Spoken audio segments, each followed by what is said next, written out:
اعوذ باللہ من الشیطان الرجیم بسم اللہ الرحمن الرحیم۔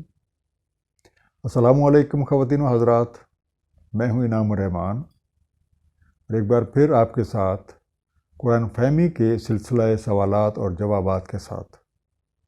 آپ کو یاد ہوگا کہ ہم نے ایک اسپیشل جو پروگرامز ہیں جن کا تعلق جسم، نفس اور روح ہے، اس کے پروگرامز ہم کر رہے ہیں۔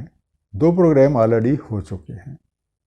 پہلے پروگرام میں ایک جنرل کانسیپٹ جو ہے ان تینوں چیزوں کا پیش کیا گیا، دوسرے میں ہم نے جسم کے بارے میں سیکھا، اور آج کا یہ جو ایپیسوڈ ہے یہ نفس کے بارے میں، اور ہم یہ جاننے کی کوشش کریں گے کہ نفس کیا ہے، اور دوسری بات قرآن کریم کے حوالے سے نفس کی کیا کیا حالتیں ہیں۔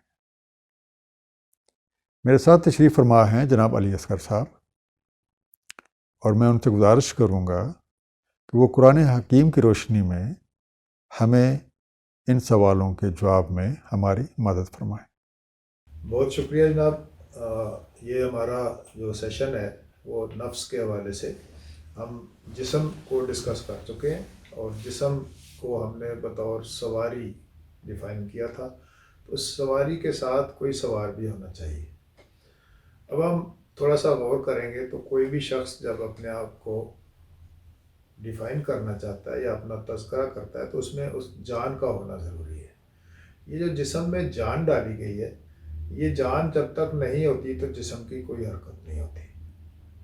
بزرگوں نے اس حوالے سے بھی ہمیں تعلیم فرمائی کہ یہ جو جسم ہے یہ روح کا لباس ہے، اور روح نے اپنے اظہار کے لیے مادیت کا جسم اوڑھ رکھا ہے۔ اب اس میں جب تک جان موجود ہے تو یہ اپنے آپ کو میں کہہ کے پکارتا ہے۔ اس کو ہم سیلف بھی کہہ سکتے ہیں، انر سیلف ہے۔ جب تک یہ سیلف ڈیفائن ہوتا ہے، اگر جسم میں جان نہیں ہو تو سیلف نہیں۔ کوئی بھی کسی بے ہوش آدمی نے خود کو اپنا نام نہیں دیا، اپنے بارے میں کوئی بات نہیں کی، اس کا مطلب یہ ہوا کہ جسم میں کوئی ایسی پاور موجود ہے جو بولتی ہے، جو سنتی ہے، جو سمجھتی ہے۔ تو جسم اس طرح سے ہی ہے جیسے ہم نے کپڑے پہن رکھے ہیں، تو کپڑے حرکت کرتے ہیں وجود کے ساتھ۔ اگر وجود سے اتار کے رکھ دیے جائیں تو اس میں کوئی قطعاً کوئی ذرا سی بھی حرکت نہیں ہوتی۔ تو جسم کو ہم نے ڈیفائن کر لیا۔ اب ہم نفس کے حوالے سے جب کہیں گے تو اسے کہیں گے یہ ہمارا انر سیلف ہے۔ اس کو میں بھی کہہ سکتے ہیں، اس کو جسم مثالی بھی کہہ سکتے ہیں، یہ ہماری ذات بھی ہو سکتی ہے۔ تو قرآن نے اس کو ذات کے طور پر بھی کہا، یہ ہمارا جو اس کی جو اصل ہے وہ ذات کے طور پہ اور پہچان کے لیے ہے۔ اس پہچان کو جو ہمیں حاصل ہوتی ہے بطور نفس، ایک جو فرمان اس طرح سے ہے کہ من عرف نفسہ فقد عرف ربہ، جس نے اپنے نفس کو پہچانا، یہ ترجمہ لکھا جاتا ہے، تو اس نے رب کو پہچانا۔ تو یہاں سوال یہ پیدا ہوتا ہے کہ پہچانے کون؟ نفس خود کو پہچانے کیا کرے؟ تو اس کو ہم یوں کہہ سکتے ہیں کہ جس نے خود کو بطور نفس پہچانا، بطور وجود مخلوق کے ہر جو رکن ہے، کوئی جانور ہے، کتا بلی ہے، کبوتر ہے، چڑیا ہے، وہ بطور وجود سب اپنے آپ کو پہچانتے ہیں۔ لیکن مخلوق میں یہ شرف انسان کو حاصل ہے کہ یہ بطور وجود بھی اپنے آپ کو پہچانتا ہے، یعنی مخلوق بھی ہے، اور اس کو ایک اعلیٰ شرف بھی ملا ہوا ہے جسے اشرف المخلوق کہتے ہیں۔ وہ یہ ہے کہ یہ اپنے آپ کو بطور نفس بھی پہچان سکتا ہے۔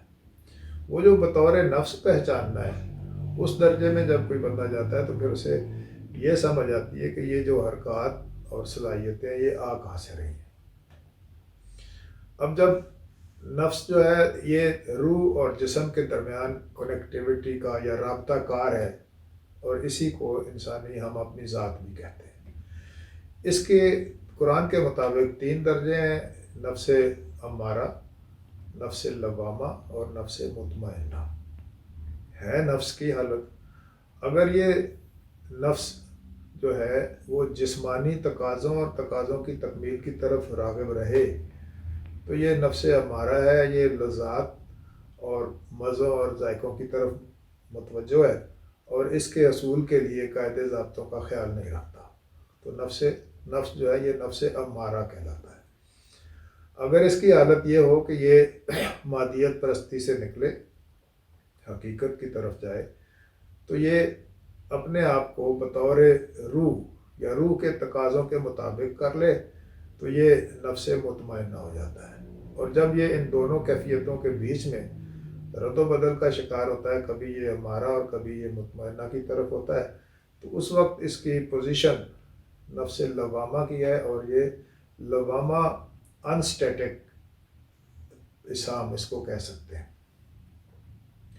قرآن کریم میں سورہ الفجر کی آخری آیات میں یہ بات موجود ہے۔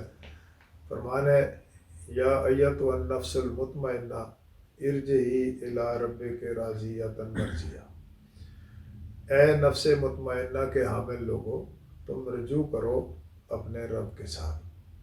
تو یہاں یہ نقطہ کھلتا ہے کہ جب تک کوئی شخص اپنے آپ کو بطور نفس، اور نفس میں بھی نفس مطمئنہ کے درجے پہ نہیں پہچان سکتا یا پا سکتا، اس وقت تک وہ رب کے ساتھ رجوع کر ہی نہیں سکتا۔ تو رب کے ساتھ رجوع کیسے؟ تخیلاتی یا تصوراتی بات ہے۔ تو رب کے ساتھ رجوع یہ ہے کہ جب آپ سے قرآن کے مطابق یسألونک عن الروح قل الروح من امر ربی، آپ سے پوچھتے ہیں روح کیا ہے، تو آپ کہہ دیجئے روح میرے رب کے امر سے ہے۔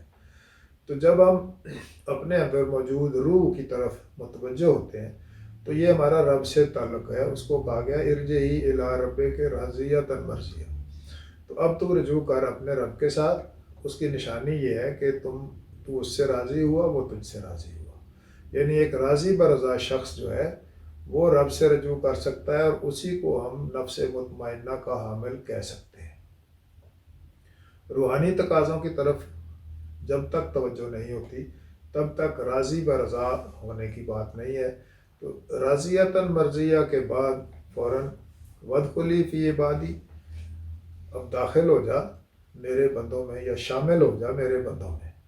تو بندگی کا جو معاملہ ہے وہ راضی برضا کے مقام سے آگے چل کے آتا ہے۔ رب کے ساتھ رجوع بھی اسی مقام کو کہتے ہیں۔ اور جب تک کوئی شخص جو اس کا انر سیلف ہے خود کو بطور نفس پہچانتا ہے، اور نفس کے پہچان کے بعد نفس مطمئنہ کے درجے تک خود کو اپریز کرتا ہے، تو وہ اللہ کے بندوں میں شامل ہو سکتا ہے، بندگی کے تقاضے معاملات پورے کر سکتا ہے۔ وادخلی جنتی، پھر میری جنت میں شامل ہو جا۔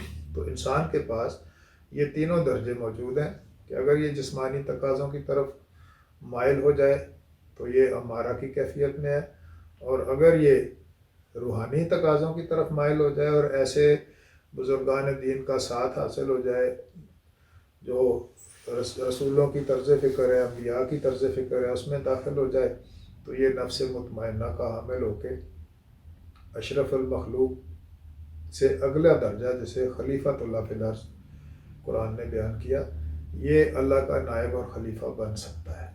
لیکن آج چونکہ ہمارا موضوع نفس سے متعلق ہے تو نفس کو ہم ان تینوں درجوں میں دیکھتے ہیں، اور اس کا جو کمزور ترین درجہ ہے وہ ہمارا ہے۔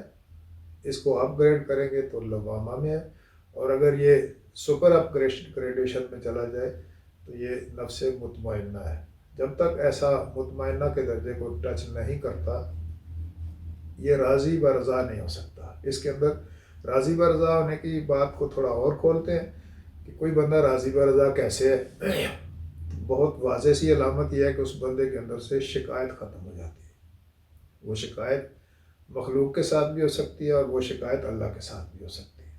بہت سارے لوگ یہ کہتے ہوئے پائے گئے ہیں اللہ کی مرضی ہے، اس نے غریب کر دیا، بیمار کر دیا، کچھ اور کر دیا، تو یہ اللہ پر افتراء باندھنا ہے۔ قرآن میں یہ بات موجود ہے من اظلم ممن افترى علی اللہ کذبا، اس سے بڑا ظالم کون ہے جو اللہ پر جھوٹے افتراء باندھے، باتیں گھڑ گھڑ کے اس کے کھاتے میں ڈالے۔ تو اصل میں یہ انسان اللہ پر جو الزام تراشیاں کرتا ہے تو وہ راضی برضا ہونے کا جو علم ہے اس سے اپنی نفی کرتا ہے، اور اس کا روحانی شخص بننے کا کوئی چانس نہیں ہوتا۔ تو اللہ تعالیٰ میں نفس کے عرفان کے درجے میں ثابت قدم فرمائے تاکہ ہم اس سے اگلا درجہ حاصل کر سکیں۔ بہت شکریہ سر، بہت شکریہ. اللہ تعالیٰ آپ کو جزائے خیر دے اور ہم سب کے علم میں اضافہ کرے. آپ نے ماشاءاللہ نفس کے بارے میں ہمیں بہت ساری مفید معلومات جو ہیں وہ پہنچائیں اور ہم سب کے علم میں اضافہ کیا. السلام علیکم خواتین و حضرات.